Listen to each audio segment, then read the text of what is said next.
I never imagined my life would turn into something so dark and painful. Growing up, I believed family was everything. That blood meant loyalty, that parents protected their children, and siblings stood by each other no matter what. My name is Daniel. I was born into what looked like a perfect American family.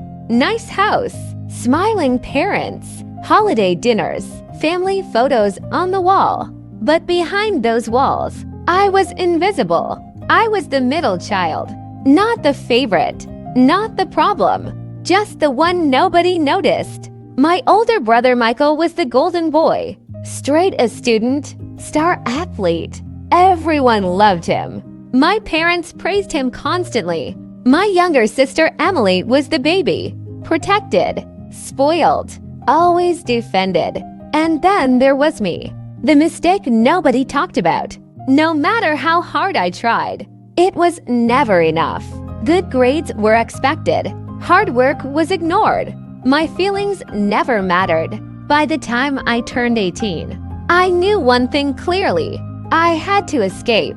I worked 2 jobs while studying, saved every dollar, and finally moved out. Leaving that house felt like breathing again. For the first time, I felt free. I built my life slowly, painfully, but honestly. I went to college, graduated, got a decent job, and married the woman I loved. Her name was Sarah. She was kind, supportive, and believed in me more than my own family ever did. For a while, life felt peaceful until my family came back into my life. It started with a phone call from my mother. Her voice sounded sweet, fake sweet.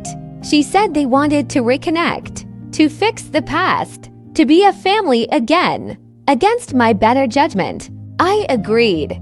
Big mistake. At the first family dinner, nothing had changed. Michael bragged about his success. Emily complained about her problems.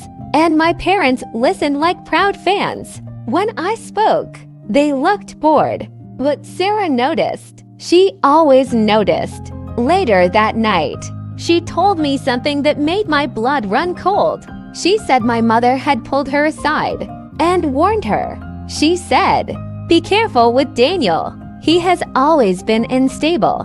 He exaggerates, and he never takes responsibility." That was the moment I realized they were not trying to reconnect. They were trying to control the story. And I had no idea how far they were willing to go. After that dinner, I wanted to cut them off again, but Sarah convinced me to give it time. She believed people could change. I knew better. A few weeks later, my brother Michael asked me for a favor. He said he needed help with an investment. He said it was safe, family-backed, guaranteed returns. I said no. The look on his face changed instantly. Cold, annoyed. A few days later, my father called me. He accused me of being selfish, of never helping the family, of always holding grudges. Then he said something that shocked me. He said, "Michael already told everyone you agreed. Now if you back out, you will embarrass him." That was their trap. They used guilt like a weapon. And once again, I gave in. I invested my savings, everything. Within 3 months, the investment disappeared. Michael vanished. Phones unanswered. Messages ignored. When I confronted my parents, they defended him. They said business has risks. They said families should forgive. They said I was overreacting. I lost everything. My savings, my trust, my stability. Sarah and I struggled to pay rent.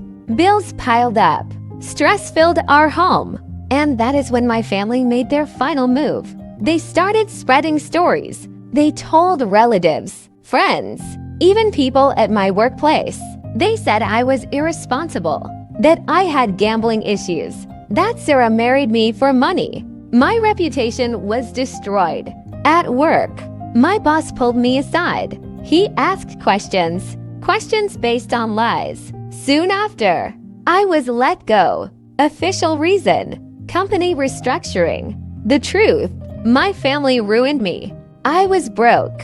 jobless, and drowning in shame. Sarah stood by me, but I could see the fear in her eyes. That night, I made a decision.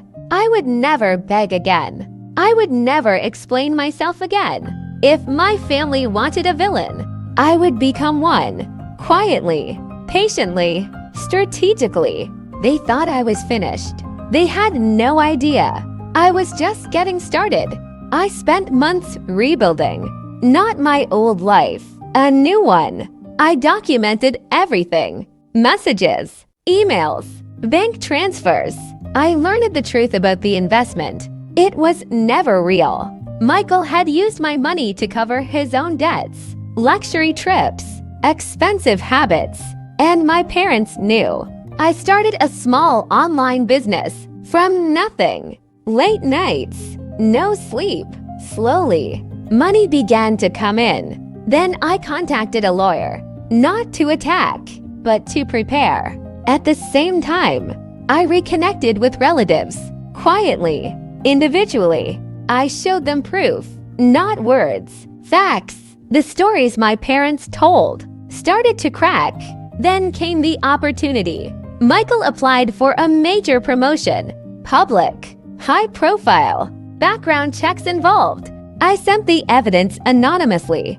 The investigation was brutal. Fraud, false records, misused funds. Michael was exposed. My parents panicked. They called me crying, begging, accusing. They said I betrayed the family. I said nothing. Emily tried to apologize, but only when she realized her support was gone. Then the truth came out publicly. Friends distanced themselves from my parents. Relatives stopped answering calls. The perfect family image shattered. But I was not done. I filed a civil case, not for revenge, for justice. The evidence was undeniable. The court ruled in my favor. I recovered my money. And more importantly, my name. My parents' reputation never recovered. They were no longer admired, no longer trusted.